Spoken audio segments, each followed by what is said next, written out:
Tervetuloa kaikki kuumalle lavalle, ja kuuma on aihekin, ja tähän liittyy tämmöinen sopivasti Suomi-areenaan tämmöiseen puolikarnevalistiseen olemukseen tapahtuva tarina tosielämästä, joka tapahtui pari minuuttia sitten. Eli kun mä nousin reippaasti lavalle, otin vähän liian jyrkän askelman tosta, niin kuulkaa, mulla repes pelihousut toisesta puntista täältä takaa. Onneksi mä oon oikein päin täällä, niin, ja tuulettuu, tää aika kuuma lava, niin tämmöistä vaarallista vauhtia, vaarallisia tilanteita Porissa ja tässä työssä.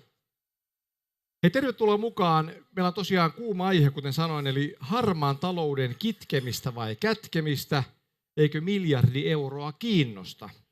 Minä olen Peter Nyman ja juonnan tämän seuraavan 45-minuuttisen.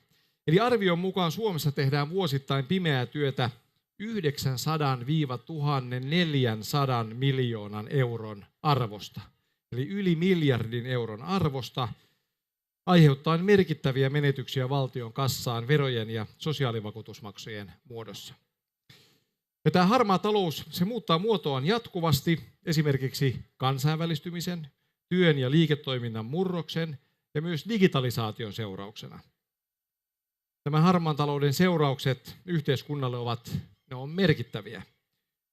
Rehellisesti ja laillisesti toimivien yritysten asema markkinoilla heikkenee sen takia, koska harmaan talouden yritykset polkevat hintoja.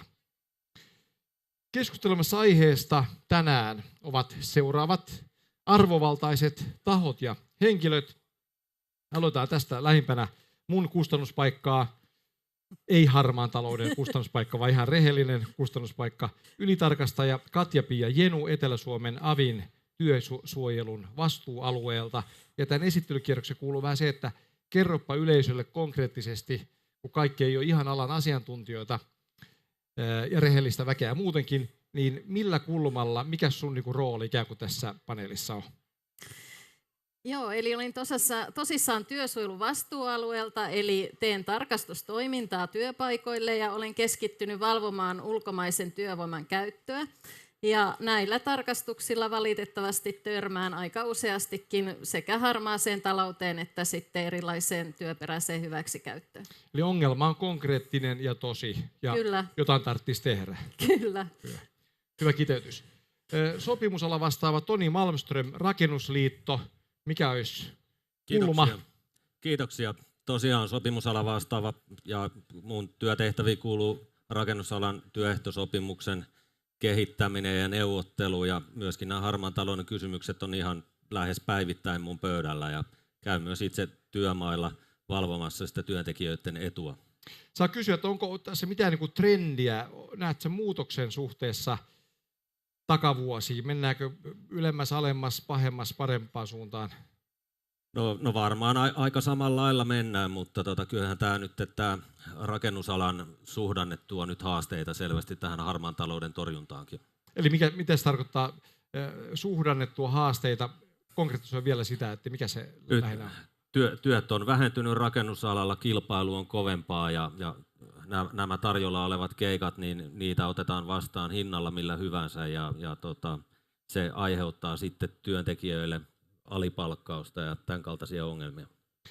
Sitten projektipäällikkö Juha Ojares, perheyhtiö Ojares Oy. Mikäs sun kulma on? Joo, on todellakin Juha Ojares, perheyritys Ojares Pirkanmaalta. Kyllä, Ylöjärvellä toimitaan Pirkanmaalla pääsääntöisesti. Ja ehkä se mun olennaisin tulokulma tähän on se suomalainen työ ja yrittäjyys, eli kuinka rehelliset yritykset pärjää, jos toiset pelaa ihan omilla säännöillä ja tuo vaikka alipalkkasta työvoimaa ulkomailta. Ja sinänsähän se on ihan sama, minkä maalainen työntekijä on, mutta pelisäännöt pitäisi olla kaikille samat. Ja tässähän meillä on yrittäjillä, yrityksillä, rakennusteollisuudella, Rakennusliiton kanssa ihan yhteinen huolenaihe juurikin sen suomalaisen työn puolesta.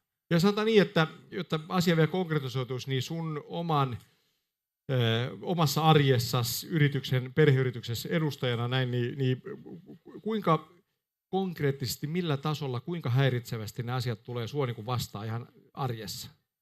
No kyllä se hintakilpailu on ihan sairasta, voisi näin sanoa. Että huomaa yhtäkkiä, että jaha, että Jos mä laitan tän nyt oikein hinnan, mikä pitäisi olla, niin vähän vaikea kilpailla. Niin, että pitäisi tehdä 10 tai 20 pinnaa tappioa, jos meinaisi saada. Niin ei Se on aika huono bisnestä, eikö? No on. Mutta kun asiat vaan tuppaa maksamaan, jos maksaa palkat oikein ja hoitaa muutenkin hommat hyvin. Ja tässä ehkä haluaisin myös vähän tilaajapuolta herätellä siihen, että katsotaan, keltä ostetaan, katsotaan niitä ketjuja, koska sitten jos tulee esimerkiksi näitä takuu- ja virhevastuuasioita, niin se on aika paljon helpompi alkaa niitä selvittelemään, jos ne firmat on edes olemassa enää siinä vaiheessa. Ja sitten johtaja Heimo Alatalo, Econian harmaan talouden torjunnan palveluiden asiantuntija, joka on aika jo informatiivisesti sanottu, mutta kerro nyt vielä sun kulma tähän keskusteluun. Joo, Heimo Alatalo tosiaan Econiasta, ja meidän kulma tähän on se, että me kerromme suomalaisille yrityksille, isoille ja pienille, sitä, että miten Suomessa pitäisi toimia, mutta sitten ehkä vielä suurempana osa-alueena meillä on se, että me autamme ulkomaalaisia Suomeen tulevia yrityksiä, alihankintayrityksiä, ja yritämme heitä opastaa noudattamaan pelisääntöjä. Eli meillä on mielestämme aika hyvä ja erinomainenkin käsitys siitä, miten eri kulttuurit, eli eri maasta tulevat yritykset toimii, haluuko ne noudattaa pelisääntöjä, missä ne oikoo sääntöjä ja erilaista muuta. Eli hyvin mielenkiintoinen kenttä, ja täytyy sanoa, että paljon on tehtävää. Eli firma edustamasi Econia-firma, tämä on se teidän toimintanne siis, tätä te teette. Tämä on yksi meidän isoja toimialueita, kyllä. Ja kulttuurinen rikkaus on hieno asia, mutta haaste siihen tuo se, että paljon erilaisia kulttuureita, siinä on varmaan joutuu aika taitavasti kertoa sitten nimenomaan eri kulttuurikonteksteihin, että mikä on normaalia, ei normaalia, mikä sallittua, mikä ei sallittua. No eikä se tyypillisin tilanne on aina se, että sanotaan, että no meillä tehdään näin, ja me taas sanotaan, että ei se meitä oikeastaan kiinnosta, miten te teette siellä tai täällä. Nyt ollaan Suomessa. Suomessa pitää noudattaa suomalaisia lakeja, määräyksiä, työehtosopimuksia, ja tämä on se iso haaste. Ja toinen asia on tietysti se, että eri kulttuureista tulevat yritykset puhuvat ja tekevät vähän eri asioita, mutta kenttä on kirjava ja mielenkiintoinen. Joo. Mutta viesti, että maassa niin kuin maan tavalla, että Kyllä. pitää kaikki noudattaa niitä sääntöjä. Kyllä. Hieno homma. Tässä oli tämä meidän rosterimme lavalla, ja nyt te tiedätte nämä tulokulmat tähän keskusteluun. Mutta vähän niin kuin televisiossa on tapana sanoa, tai ainakin siellä TV-shopin puolella, että eikä tässä vielä kaikki. Ei se ihan tähän jää. Me haastattelimme myös työministeri Arto Satosta harmaan talouden kitkennästä tuossa vähän aikaa taaksepäin Helsingissä Aleksanterin kadulla ministeriön tiloissa. Harmaan talouden ja talousrikollisuuden toimenpideohjelmien sarja on ollut katkeamaton vuodesta 1996 alkaen. Mitä ilmiöitä on vielä kitkettävänä? Katsotaan. No varmaan jatkuvasti tätä pitää päivittää, että tämä ohjelma on tosiaan vuosittain tehty ja nyt se on käynnissä sen tekeminen tai tulee siis vuoden loppuun mennessä vaan uusi päivitys. Sitten meillä on myös tämä työperäisen hyväksikäytön torjuntaohjelma, joka itse asiassa helmikuussa jo hyväksyttiin.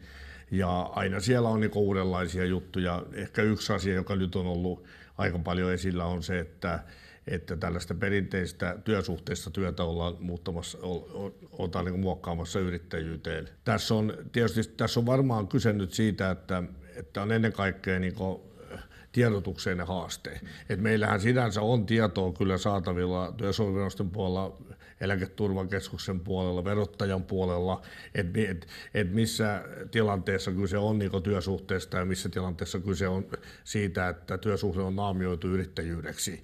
Et se on sinänsä olemassa tämä tieto, mutta nyt tässä nimenomaan tarvitaan tätä kansainvälistä yhteistyötä ja esimerkiksi Viron kanssa on hyvä tehdä yhteistyötä, koska sieltä tulee paljon esimerkiksi rakennusalalle näitä toimijoita, toki tulee muualtakin ja itse asiassa yksi ajatus, kun me on valittu nämä 4 kohdemaata tässä työperäisen maahanmuuton kohdemaaksi, eli Filippiinit, Vietnam, Brasilia ja Intia, niin se yksi idea, kun ne kohdemaat on valittu, on nimenomaan se, että sieltä tulevat henkilöt saisivat etukäteen tietoa suomalaisista työmarkkinoista. Että tämä on niin tärkeä, mutta tämä on ennen kaikkea se ongelma, että me saadaan niille henkilöt, jotka käytännössä näitä työtä tekee, että saavat sen tietoa ja ymmärtävät tämän edon. Ja se on siihen liittyvä haaste. Eli vähän tämmöinen viestintä- ja vuorovaikutushaaste muiden haasteiden ehkä ohessa. Ja muistan, kun käytiin ministeri haastelemassa, niin tuossa kesäkuun alussa oli yhtä kuumea huoneessa, todella kuuma, jossa haasteltiin. Jos se näkyy kuvassa, niin se on, en tiedä näkyykö, mutta se on selitys sille.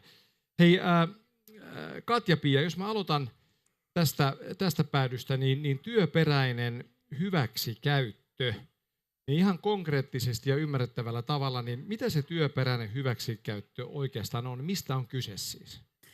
No siinä halutaan saada taloudellista etua. Yleensä työnantaja haluaa saada taloudellista etua sillä, että jättää osan palkasta maksamatta työntekijälle tai muulle työn suorittajalle. Siihen voi liittyä myös muita ilmiöitä, epäasialliset työolosuhteet. Sitten kun puhutaan vakavammista tapauksista, niin siinä työnantaja kontrolloi kaikkea työntekijän olemiseen liittyvää. Että jopa passi on tallessa. Kyllä, ja pankkitili voi olla työnantajan hallussa, ja asumisolosuhteet on silloin useasti aika kurjat, ja siinä tilanteessa sitten työntekijä ei enää edes pysty lähtemään siitä työpaikasta, vaikka haluaisikin. Joo, mediassa on ollut juttuja näistä ravintoloita ja muita, joissa on ollut tämmöisiä todella kurjia, vähän niin kuin orjuuttamistapauksia käytännössä siis. Eli ongelma A, ilmiössä ongelma A, siis tämä, että työntekijä itse joutuu pahimmassa tapauksessa todella pahasti kärsimään, että vapaus käytännössä jopa riistetään siis. Kyllä. Sitten mitä muuta? Työperäinen hyväksikäyttö, mitäs muuta tulee mieleen sen ympärillä? No nyt ehkä tässä viime aikoina on noussut tämä ministeri Satosenkin esiin nostama ilmiö, eli työsuhteiden keinotekoinen muuttaminen yrittäjyydeksi. Josta on paljon väännetty nyt ja tullut vähän ratkaisuja ja myös jo vastaavaa. Että... Kyllä, eli yrittäjätyöhän siinä ei ole, se on tietysti ihan laillinen työnteon muoto ja siitä vastaan ei ole kenellekään mitään, mutta siinä vaiheessa kun työsuhde yritetään yleensä kustannussyistä tai velvoitteiden välttämiseksi naamioida yrittäjyydeksi, niin silloin siinä on ongelma. Ja mikä se ongelma on? Onko se sen takia, että tämä ihminen, joka tekee työtä, hän joutuu niinku kärsimään sen takia, että mennään tämän huonomman vaihtoehdon kautta, vai mikä siinä on ongelma? No, koska se, jos joku on yrittäjä sen sijaan, että olisi palkansaaja, niin siinä itsessähän ei ole ongelmaa siis. Vai mitä? Siis että on yrittäjä.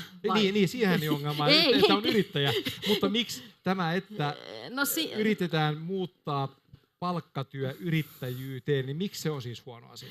No kun siinä yleensä sitten vältetään tiettyjä velvoitteita tähän tämmöiseen niin sanottuun pakkoyrittäjyyteenhän yleensä liittyy se, että ensinnäkin se maksettava korvaus ei ole semmoinen, mikä niin sanotulle aidolle yrittäjälle pitäisi maksaa. Eli välillä ne korvaukset on niin alhaisia, ettei se henkilö edes pystyisi maksamaan siitä pakollisia yrittäjäeläkevakuutuksia tai saamaan mitään niin kuin hyvää laillista tuloa siitä toiminnasta. Sitten tietysti on tapauksia niitä, että henkilö ei edes itse tiedä, että hänestä on tehty yrittäjä. Eli on solmittu työsopimus. Ylläri-pylläriä tulee. Kyllä, silloin yleensä puhutaan tämmöisistä nuorista tai ulkomaalaisista työntekijöistä, jotka ei ymmärrä sitä, että kun työsopimuksesta laitetaan rastisanan työ päälle ja kirjoitetaan toimeksianto, että siinä sitten muuttuukin se asema aika paljon. Mutta että tässä naamioinnissahan just on kyse siitä, että siinä ei oikeasti muutu mikään, siihen ei tule mitään aitoja yrittäjyyden elementtejä. Vaan pelkästään niin kuin haittoja tai miinuksia kyllä, siis ja tekijälle itselleen.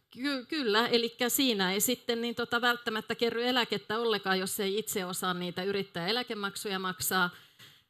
Verotulot pienenee, ei tietenkään saa mitään palkallisia lomia, sairauslomia, eikä välttämättä nämä henkilöt itse osaa huolehtia mistään vakuutuksista tai muista. Ja onko tämä Toni ennen kaikkea ongelma ehkä sitten ei-suomea tai ruotsia puhuville ulkomaisille, jotka ei sitten osaa tulkita näitä juttuja oikein, vai onko tämä ihan kotimaisellekin väestölle yhtä lailla ongelma?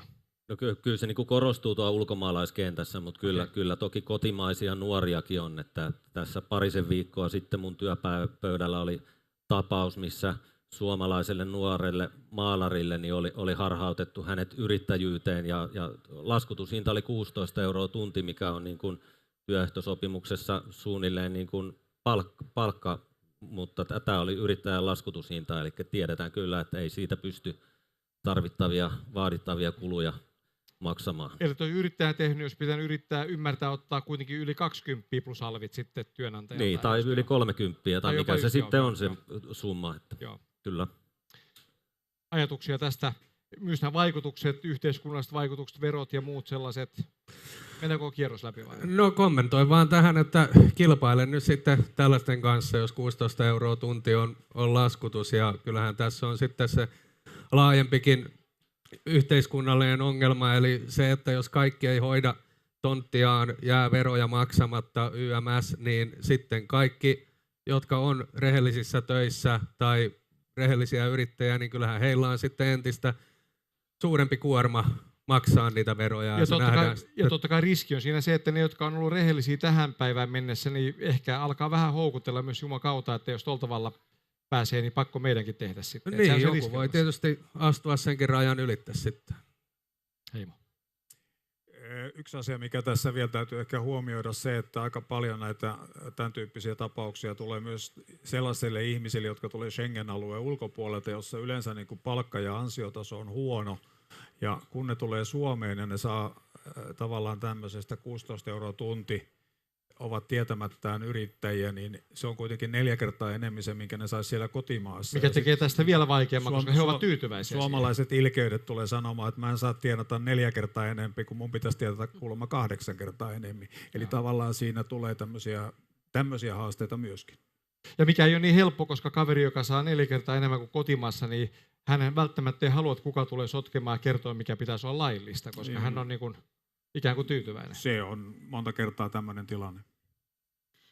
Haluaisin kommentoida ministeri Satosen sanomaa, että tämä on ennen kaikkea tiedotuksellinen ongelma, niin siinä täytyy olla hieman eri mieltä. Eli tiedotusta on tehty. Meilläkin on semmoinen esite, oletko työntekijä vai yrittäjä, mutta tämä tiedottaminen pätee vain sellaisiin henkilöihin, joilla on aito mahdollisuus valita se suhde, jossa sitä työtä tehdään.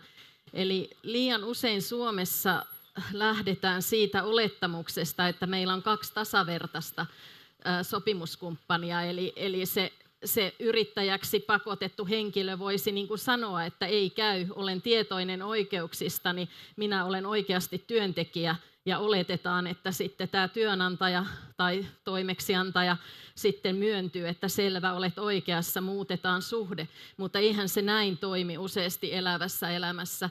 Ja varsinkin jos miettii tilannetta, jossa henkilö on joutunut maksamaan siitä, että pääsee Suomeen töihin, ei hänellä ole mitään mahdollisuutta kieltäytyä siitä työtarjouksesta, oli se sitten vaikka miten tiedostaisi, että tässä nyt ei niin kuin aito yrittäjyys täyty, mutta jos ei ole valinnanvaraa. Niin, että helppo puhua niin kuin periaatteessa sinällään, niin. Mutta ja hei, se vielä, joo, hyvä, että sanoit, jos olet eri mieltä, koska kuten asiakaslupaus tässä oli, niin puhutaan rehellisesti asiasta niin kuin se on.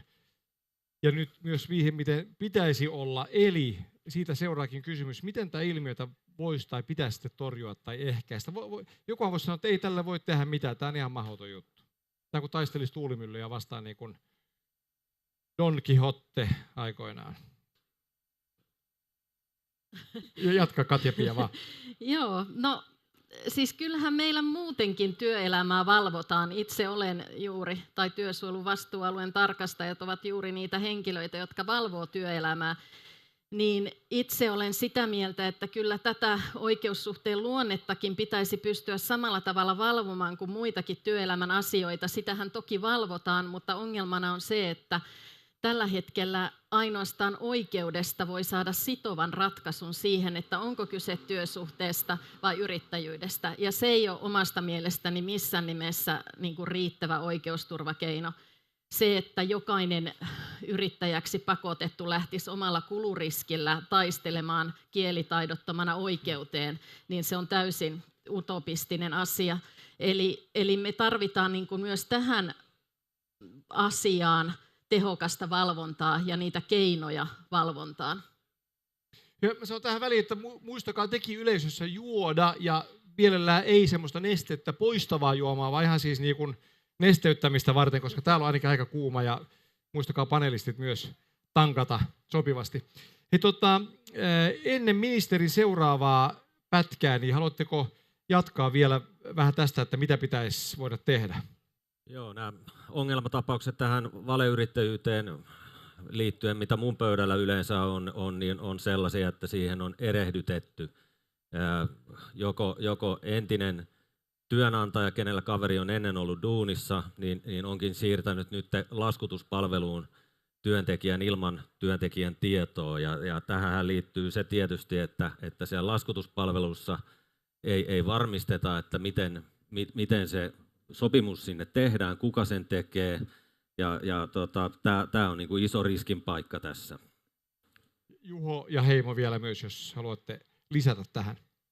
No joo, viranomaiset, esimerkiksi verottajahan on osin vähän siirtänyt tätä hommaa myös niin kuin yritysten suuntaan, eli kun tuli vaikka nämä TyVi-ilmoitukset, eli rakentamisen tiedonantomenettelyn mukaiset ilmoitukset, jossa ilmoitetaan, että ketä on ollut töissä tässä kuussa ja ketä urakoitsijoita on ollut ja näin ja noin, niin sehän tietysti yrityksille aiheutti ja aiheuttaa kustannuksia, mutta se, että kuinka hyvin sieltä tullutta dataa sitten seurataan, esimerkiksi verottajan päässä tästä vähän ennen kuin tänne lavalle tultiin, niin keskusteltiin, että sitä jonkin verran seurataan, mutta voitaisiko sitä tehdä enemmän tai voitaisiko sieltä löytää paremmin sitä, että kun sinne nyt on ilmoitettu, että henkilö X on ollut täällä töissä, niin näkyykö sillä verotettavaa tuloa niin paljon, että se on saanut oikein palkan vai 3 euroa tunnissa vai mitä, niin uskon, että tonne voisi vähän resurssoida lisää ja sieltä kautta lähteä selvittämään näitä asioita. Heimo. Tietysti siinä vaiheessa, kun tämä homma on jo niin sanotusti maito kaatunut lattialle, niin vahinko on jo tapahtunut ja yleensä ne prosessit sen korjaamiseksi on aika hankalia ja tietysti jos pystyttäisiin vaikuttamaan etukäteen jollakin pelotteella tai jollakin muulla vastaavalla, että tämän tyyppisiä ei niin kuin syntyisi niin paljon, niin silloin oltaisiin paremmalla tiellä. Suomessa on muutamia yrityksiä ottanut semmoisen politiikan, että ne on tämän vastuullisuusasian tuoneet sieltä yläkerran kulmahuoneesta ihan tuonne kentälle saakka ja ovat esimerkiksi tehneet päätöksiä, että heidän työmaillaan esimerkiksi kevytyrittäjyyttä, joka sinänsä on laillinen, niin jos se koskee ulkomaalaisia, niin ei sallita. Siinä voi olla tiettyjä juridisia probleemia, mutta tämän tyyppisiä ehkä myöskin voisi. Mutta joo, että kevytyrittäjyyttä ei sallita sen takia, että riski on niin iso, että eri kulttuurista ja kielialueelta tulevat ei sitten pysty kuitenkaan niin kuin ymmärtämään sitä, mitä tarjotaan. Niin kuin Katja-Pia sanoi, niin tässä on aina niin kuin epätasa-arvoiset keskustelukumppanit, eli ei toinen sopimusosapuoli ei tiedä yhtään, mitä tämä tarkoittaa, joo, eikä edes ymmärrä kieltä. Et nimi alle vaan. Joo, just näin. Hyvä, joo. Siis, mä ajattelin vielä Heimo sulta kysyä, kun mennään tuohon ministerin seuraavaan pätkään, niin tuleeko muuta mieleen ihan konkreettista, että tämä oli yksi keino. Sanoit, että se voi olla kans ehkä noin lain puitteissa vähän vaikea sitten niin edelleen, mutta tuleeko muita keinoa mieleen, miten voisi, tai muut myös siis, miten voisi estää? Kyllä meidän pitäisi jollakin tavalla pystyä joko lainsäädäntöä tai muuta muuttamalla saamaan semmoisia periaatteita ja toimintamallia aikaiseksi, millä niin kuin tavallaan etukäteen me ei pystytä sitä estämään, mutta me voitaisiin vähentää tämän tyyppistä toimintaa. Ja siinä tietysti niin kuin monen ison yrityksen tämmöiset eettiset periaatteet on aika tiukalla, mitä kirjoitetaan ja mitä sitten käytännössä toimitaan, mutta kyllä tämä niin kuin aika kova savotta on. Tässä oli ikään kuin varmaan sun terveiset valtiovallalle, jos siellä päässä kuunnellaan, mutta kuinka asteikolla 0–10, kuinka niin kuin toiveikas olet, että vaikka nyt tällä hallituskaudella? 0–10. Niin. 2,5. Se ei ole hirveä toiveikas. Ei. Miten te muut sanoisitte? Siperia opettaa. Minkä kouluarvosanaa te muut antaisitte toiveikkuudelle? Toni. No kyllä mä 2 menisin tässä.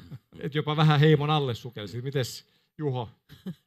Joo, aina täytyy olla toiveikas, kun itsekin kuitenkin politiikassa mukana tuolla alemmalla tasolla, niin laitetaan siihen puoliväliin 5, mutta ei ne... Sanotaanko näin, että näitä harmaan talouden ohjelmia on tässä ollut aika kauan ja aina vain puhutaan samoista asioista. Ja Ja vuodesta 1996 lähtien tämä on ollut siis niin. tavoitteena. Mutta Katja, viranomaisena olisi kiva kuulla, minkä arvoisena sä annat. No ei, tämä ei ole nyt edustan nyt itseäni, mutta ajattelin antaa 5, koska nyt on kuitenkin tämä uusi harmaan talouden vastainen toimenpideohjelmakin tulossa ja edellisestä tiedän, että siellä oli hyviä toimenpiteitä, eli toivoa on. Hyvä. Eli harmaalla taloudella on merkittäviä vaikutuksia kotimaiseen kilpailukykyyn ja myös tiettyjen ammattikuntien näivettymiselle. Katsotaan, mitä tähän kommentoi työministeri Satonen. Tietysti lähtökohtahan on se, että Suomessa pitää toimia suomalaisin työehdoin, että on sitten suomalainen toimija tai ulkomainen toimija. Ja tietysti tämä, että kokonaisia ammattiryhmiä häviää, niin se on aika, tai sanotaan, että näinkin varmaan on jossain käynyt, mutta se on ehkä vielä kohtuullisen harvinaista, mutta kyllä tässä aika paljon on kyse myöskin siitä, että miten saadaan niin kuin tietoa levitettyä. Että sinänsä monet asiat ovat jo ikään kuin lailla kiellettyjä, mutta se, että miten se pystytään käytännössä, niin siinä tullaan tietysti valvonnan resursseihin ja myöskin näiden viranomaisten sisäisiin tiedonsaantioikeuksiin, ja että he voivat hyödyntää sitä tietoa, mitä toinen viranomainen on saanut helpoin. Meillä on aika tiukat nämä tietosuojasäännökset, ja ne saattaa jossain tilanteessa aiheutua haasteeksi, eli niitäkin täytyy selvittää. Mennään taas sille 0–10 asteikolla ja kysytään vähän niin kuin tässä ehkä niin kuin ei niin konkreettisessa ulottuvuudessa, että niin kuin asteikolla 0–10, jos 0 olisi se, että ministerin viesti tulkitaan vähän niin kuin aseettomuuden signaloinniksi, tai päinvastoin 10 olisi se, että kuulostaa siltä, että tämä on hallussa ja kyllä tämä tulee hoitumaan, niin jos sieltä heimon päästä aloitetaan, niin miten tulkitset ministerin viestiä tässä? No, yritän nyt olla optimisti, mä nostan 3,5. Juho. Pysytään siinä keskiarvossa 5. Toni. Mä lainaan Heimolta sitä 2,5, minkä Heimo antoi viimeksi. Ja Katja-Pia. No, ministeri ei tuossa ehkä ehtinyt hirveästi konkreettisia toimenpiteitä luetella, mutta itselläni on kyllä tämän suhteen optimistisempi. Esimerkiksi tähän viranomaisten tiedonvaihdon esteiden purkamiseen, niin olisin ihan 8 puolella, että uskon, että siihen on nyt tulossa. Se on nyt ollut, siitä on paljon puhuttu ja on tehty selvitystyötä ja näin, niin uskon, että se paranee. Kiitos, että nostit vähän keskiarvoa. Se alkaa näyttää jo ihan asialliselta. Hei, millaisia vaikutuksia tällä on nyt sitten suomalaisiin yrityksiin ja työntekijöihin? Ollaan puhuttu tästä jo, mutta konkretisoidaan, kerrataan, koska Toni, mä tiedän, että sulla on näistä maalariesimerkeistä esimerkiksi vähän tilastoakin. Joo. Monilla aloilla, monissa ammatissa meillä näkyy jo tuo näivettyminen, mistä ministerikin tässä puhuu. Ja rakennusmaalarit on yksi esimerkki siinä. Mä oon seurannut pitkään maalareita ja muitakin ammatteja, niin maalareiden tilanne on ollut tosi huono jo pitkään, ja mä oon ollut huolissaan siitä, että vielä kun rakennusalakin voi hyvin ja oli paljon töitä, niin silti maalareita oli koko ajan noin 30% työttöminä. Eli joka 3. maalari oli Suomessa työtön. Ja mikä on syy sille, että 30% oli työttömiä sitten? No, hyvä kysymys, mutta ei ainakaan auttanut se siihen, että samaan aikaan tuommoiselle 8000 työntekijän ammatille koko Suomi laskettuna TEMin tilaston mukaan, niin 8000 oli 2021 maalareita ja 8000 niitä on suunnilleen nytkin.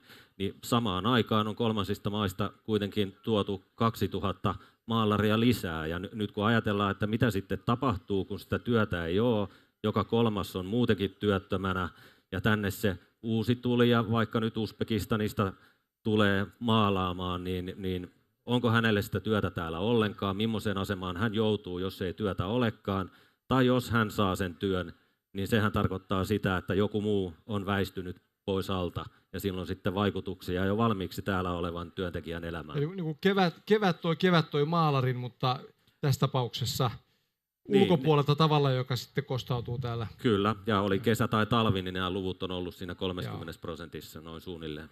Heimo, mikä sun kulma tähän on? No jos mä otan toisen esimerkin, niin käytännössä me törmätään, ollaan paljon mukana tämmöisessä isossa hankkeessa, missä tarvitaan telinerakentajia ja eristäjiä, niin kyllä melkein voi sanoa, että se ammattikunta Suomesta on myöskin, ei se nyt ole kuollut, mutta kuolemassa, eli käytännössä kaikki telinerakentaminen, varsinaisen duunin tekijät ovat muualta kuin Suomesta. Mutta minkä takia se olisi kiinnostavaa tietää vaan, että miksi just se telinen rakentaminen on nyt ollut niin jotenkin hankala paikka? Siihen varmaan vaikuttaa se juuri Tonin mainitsema asia, että millä sillä ehdoilla nämä työntekijät täällä tulee.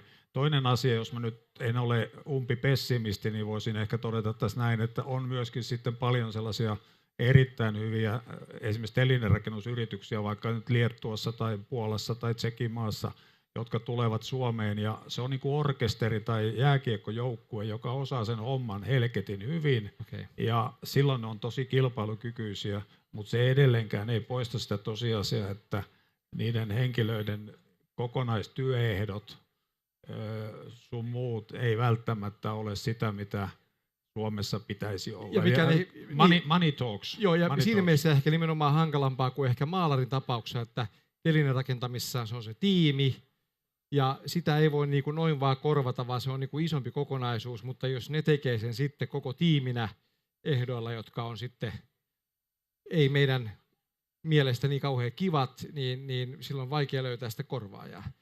Periaatteessa on juuri näin, ja sehän on vapaata kilpailua. Se on ihan ok, mutta sitten pitäisi myöskin varmistaa se, että nämä työntekijät ovat siinä asemassa, että ne saa sen, mitä Suomessa siitä työstä pitäisi saada, ja näin valitettavasti ei kyllä aina ole. Joo, ennen kuin mä Toni, tästä on varmaan tärkeää muistuttaa nimenomaan, että kysehän ei ole siitä, etteikö ulkomailta saisi ostaa tai siinä olisi jotain pahaa, mutta nimenomaan se, että kunhan siis sääntöjen mukaan tehdään, siis meidän sääntöjen mukaan, ettei pääse hyödyntää semmoisia vääränlaisia porsaanreikiä. Toni, tämä telinen rakentamiskeissi on musta tosi mielenkiintoinen siis, ja just tämä tiimiaspekti siinä vielä. Joo, kyllä telinen rakentaminen, mulla on ihan oikein havainto, että se on hyvin pitkälle valunut ulkomaalaisille, ja siellä saattaa työehtosopimuksen minimit toteutua, mutta hyvin usein ne on sillä ammattimiehellä harjoittelijan tasolla, eli otetaan sieltä se TESin alin mahdollinen palkka, millä tehdään, ja tämähän on tosi ongelmallista, ja oli se sitten vain vähän palkan polkemista, väärä palkkaryhmittely tai sitten se, että palkasta niistetään isompikin osa, niin kumpaakaan ei ole mitenkään kriminalisoitu Suomessa. Että kyllä tämä palkkavarkaus pitäisi meillä Suomessakin saada kriminalisoitua. Siitä on muuten hyvä kansalaisaloite nyt menossa, mitä voi käydä peukuttamassa. Koska mä ajattelin sitä, että se on vaikea tuossa, että jos niin kuin vapaan tosta kai kilpailun yhteiskunnassa ja markkinataloudessa, että jos ulkomailta saa edullisemmin ostettua työväkeä ja vastaavaa, ja jos se niinku täyttää lain kriteerit ainakin virallisesti, niin sehän on todella vaikea sitten, koska ethän sä voi estää niinku ulkomaisia sinällään tulemasta tänne myymään meille tavaraa. Eikö toi aika vaikea sitten, toi helposti johtaa vähän semmoiseen vääränlaiseen ulkomaalaisvastaisuuteen ja tämmöiseen, että miten toi niinku käsitellään tuommoinen kinkkinen tilanne? Niin, se on erittäin kinkkinen tilanne, ja eihän me olla ulkomaalaisia vastaan, vaan että niin kuin tässä on tänäänkin todettu, että samoilla pelisäännöillä kun pelataan, niin tervetuloa tänne, ja totta se on, että me tarvitaan tänne työvoimaa. Oma porukkaa ei riitä. Me tarvitaan ammattitaitoista työvoimaa ja semmoiseen ammattiin, johon on oikeasti pula. Joo. Juho ja sen jälkeen Katja-Pia myös. Joo, oikeastaan komppaisin tätä, että sehän on juuri näin, että väkeä me tänne tarvitaan. Meidän nykyään Suomessa asuvien suomalaisten jälkeläisiä on vuonna 2100 täällä reilu 1 000 000. Niin kyllähän tänne käsipareja niin kuin tarvitaan. Mutta se, että ne ehdot täytyy olla samat, että kaikilla on samat säännöt, koska kyllähän se, jos meillä on tällaista markkinahäiriöä täällä, että tänne tullaan ja työtä teetetään alihintaan ja sitten työpaikat menee sen myötä, niin kuin täällä nyt olevalta väestöltä, niin kyllähän se aiheuttaa myös ymmärrettävästi vastareaktio, ettei tänne ketään haluta ulkopuolelta. Niin sen takia tämä asia pitäisi myös ratkaista. Ja sitten tässä on juuri sitä ongelmaa, nostan taas sitä tilaajan ostajan roolia esiin, että jos se meininki on se, että siellä ostetaan mistä halvemmalla saadaan, niin silloin äkkiä käy juuri näin, että sitten ostetaan niiltä, jotka härskemmin sotkee sääntöjä eikä pidä mistään kiinni ja maksaa 2 euroa tunti palkkaa, niin kuin aina välillä on näitä tullut esiin, niin pitäisi oikeasti, aina on kauniita puheita niin kuin julkisissa hankinnoissakin, että ollaan vastuullisia ja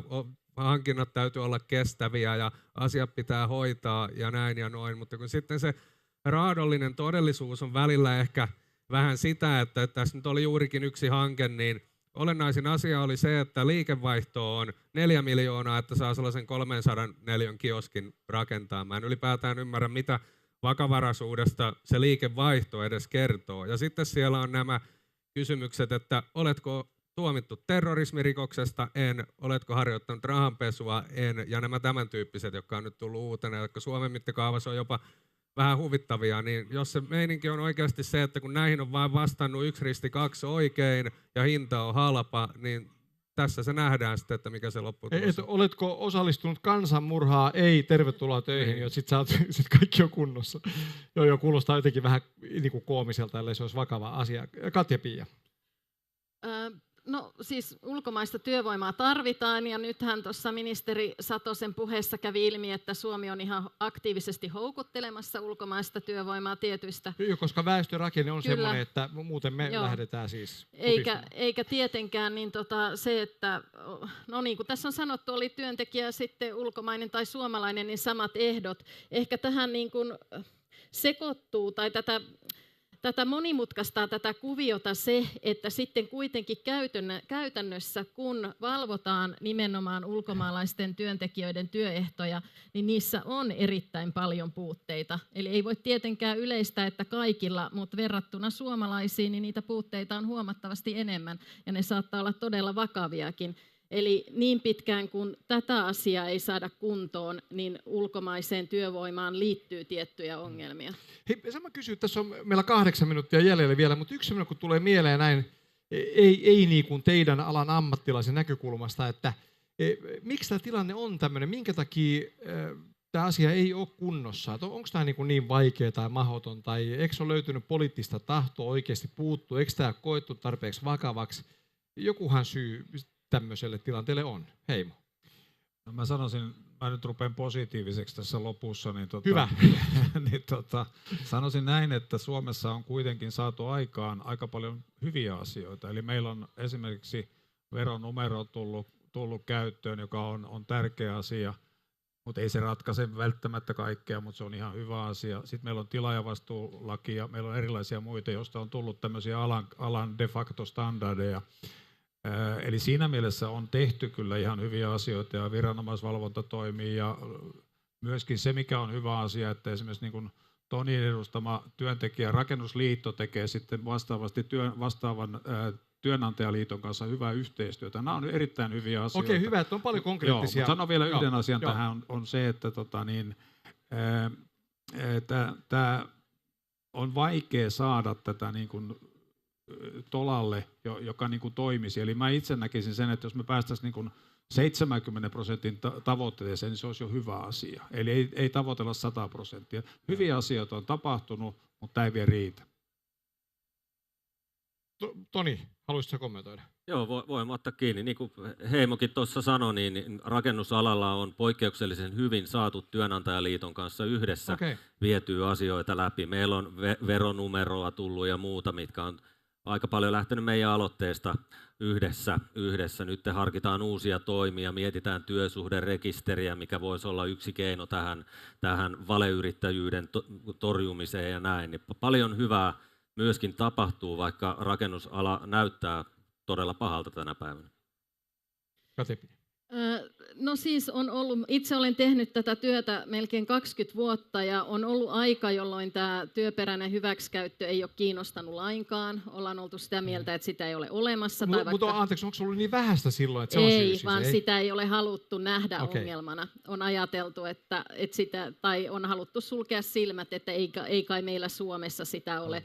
Mutta nyt viime vuosina tähän on entistä enemmän kiinnitetty huomiota. Itse koen tämän positiivisena.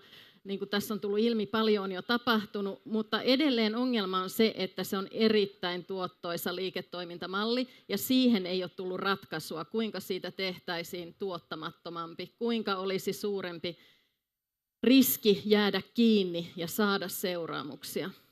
Hei, otan sellaista vähän korkeampaa niin kuin helikopteriperspektiiviä tähän vielä, että jos miettii ihan, tämä tilanne jostain niin saisi jatkua, ongelma ei poistuisi tai vähenisi tuntuvasti, niin jos miettii ihan Suomen kilpailukykyä esimerkiksi vähän pidemmällä aikavälillä, niin miten se vaikuttaa tämmöisiin isoihin talouskuvioihin?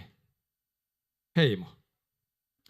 Mä en osaa sanoa oikeastaan, mitä Suomen kilpailukykyyn vaikuttaa. Mutta onko se olennainen? Niin? No en mä ehkä niin näkisi sen, mutta tietysti jos me ajatellaan tätä suomalaista yhteiskuntaa ja yhteiskuntajärjestelmää ja näin poispäin, niin kyllä me pitäisi saada siihen jotain rotia tähän asiaan. Ja mä nyt ehkä haluaisin sanoa tähän sen, että isona asiana näissä asioissa on se, että työehtoja poljetaan ja työehtosopimuksia ei noudateta ja silloin meidän pitäisi pystyä etukäteen vaatimaan yrityksiltä ja työntekijöiltä ennen kuin ne tulee ja työsuhde alkaa tai projekti alkaa, niin lisää dokumentaatiota ja evidenssiä siitä, että asiat ovat todella kunnossa. Nykymallilla niin aika niin kuin harva seula on olemassa. Juho. No joo, tähän kilpailukykyasiaan niin nostaisin tietysti sen esiin, että jos kaikki ei hoida tonttiaan, osa pimittää näitä yhteiskunnallisia maksuja, veroja, muita maksamasta, niin kyllähän silloin ne yritykset, jotka toimii oikein, ne yksilöt, jotka käy töissä, maksaa veronsa, niin kyllähän se taakka silloin niille kasvaa, koska jostain ne verorahat on otettava ja se taas vaikuttaa sitten kilpailukykyyn. Ja mitä ajatellaan sitten raksa-alan kehitystä, innovaatioita ja näin, niin tietenkin se, että alan maine olisi mahdollisimman hyvä, niin silloin se on myös houkutteleva, niin saadaan myös siellä niin ammattikoulussa, ammattikorkeakoulussa kuin yliopistossakin saadaan ihmisiä hakeutumaan sille alalle ja sitten saadaan innovoitua ja kehitettyä alaa. Ja sitten tässä on se, että taas lyhyellä tähtäimellä joku saattaa ajatella, että joka ei mieti näitä ehkä eettisiä lain asioita, että no hintataso koko ajan niin kuin ikään kuin laskee myös rakennusalalla. Ja jokuhan voi ajatella, että no tämähän on hieno homma. No ei se siitä huolimatta kyllä, kun tässä katselee rakentamisen hintaa, niin se kyllä laskenut on. Että joku korjaa ne vielä isommat hillot siellä välistä pois sitten. Katja Piesä nyökkäilit, mutta haluaisitko se lisätä? No, tai siis täysin samaa mieltä, että en mä osaa sanoa kansainvälisestä kilpailukyvystä, mutta just tämä on niin kuin Suomen sisäinen kilpailukykyongelma, ei mitenkään pysty kilpailemaan. Ja se, että jos hinnat menee tarpeeksi alas, niin kyllähän siinä jossakin on se raja, että voiko sitä työtä enää teettää edes niin kuin normaalisti vai siirrytäänkö jo täysin pimeän työn puolelle. Ja tuli mieleen aikaisemmasta, että 2 euroa tunnilta, niin siinä tulee mistä maasta tahansa, niin vähän vaikea rikastua varmaan pitkässä juoksussa. Hei, kuulkaa, meillä aikaa siltä on jäljellä, että mä pyytäisin niin kuin maksimissaan 0,5 minuutin tämmöiset niin kuin loppunostot, eli mitä ottaisitte niin kuin mukaanne, tai antaisitte evääksi yleisölle, eli 0,5 minuutin tärkeä juttu, mitä nyt pitäisi niin kuin tehdä. Me aloitetaan siitä sun päädystä. No, mä sanoisin näin, että edelleen korostan sitä, että meidän pitäisi pystyä toimimaan proaktiivisesti ja vastuullisuusasiat tulee entistä isommalle niin kuin painopisteelle tulevaisuudessa. Se on iso asia. Mutta jos ihan konkreettisesti, niin nykyisin tilaajavastuulaki edellyttää sitä, että laittaa raksin ruutuun, jossa toteaa, että noudatamme tätä ja tätä työehtosopimusta. Ja yleensä se ulkomaalainen yritys, kun se ruksin siihen laittaa, niin sillä ei ole oikeastaan mitään tietoa suomalaisista työehtosopimuksista. Ja käytännössä sillä pääsee jo niin kuin tästä niin sanotusta portista läpi. Ja tähän minun mielestä laki pitäisi muuttaa sillä tavalla, että sen yrityksen pitäisi jollakin tavalla antaa evidenssiä siitä, että se ihan oikeasti tekee. Ja toinen asia tähän loppuun on se, että vastaavasti pääurakoitsija tai tilaajan